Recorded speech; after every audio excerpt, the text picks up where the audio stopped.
أعوذ بالله من الشيطان الرجيم. بسم الله الرحمن الرحيم. الحاقة ما الحاقة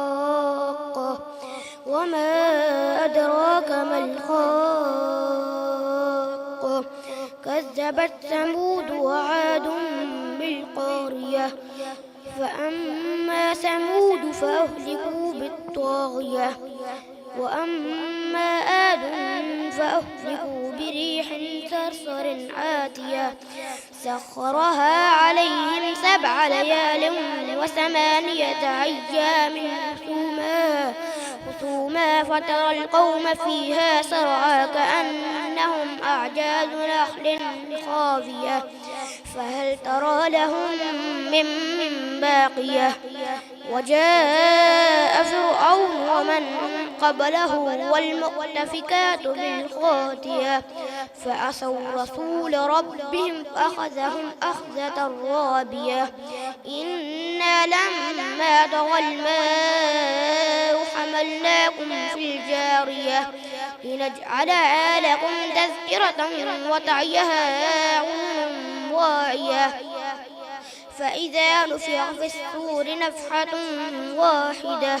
وحملت الأرض والجبال فدكتا دكة واحدة فيومئذ وقعت الواقية وانشقت السماء فهي يومئذ واهية والملك على أرجائها ويحمل عرش ربك فوقهم يومئذ 8 يومئذ تعرضون لا تخفى منكم خافية فأما من أوتي كتابه بيمينه فيقول هاؤم اقرءوا كتابيه إني ظننت أني ملاق حسابيه فهو في عيشة راضية في جنة عالية قطوفها دانية كلوا واشربوا هنيئا بما أسلفتم في الأيام الخالية وأما من أوتي كتابه بشماله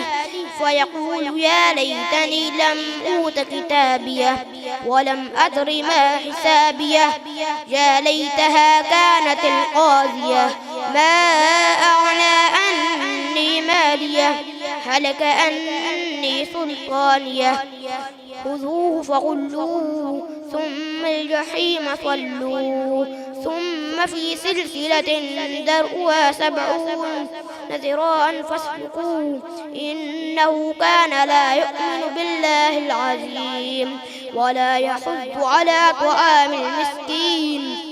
فليس له اليوم هاهنا حميم ولا طعام إلا من غسلين لا يأكله إلا الخاطئون فلا أقسم بما تبصرون وما لا تبصرون إنه لقول رسول كريم وما هو بقول شاعر قليلا ما تؤمنون ولا بقول كاهن قليلا ما تذكرون تنزيل من رب العالمين ولو تغول علينا بعض الأقاويل لأخذنا منه باليمين ثم لقطعنا منه الوتين فما منكم من أحد عنه خاجزين وإنه لتذكرة للمتقين وإنا لنعلم أن منكم مكذبين وإنه لحسرة على الكافرين وإنه لحق اليقين فسبح باسم ربك العظيم صدق الله العظيم.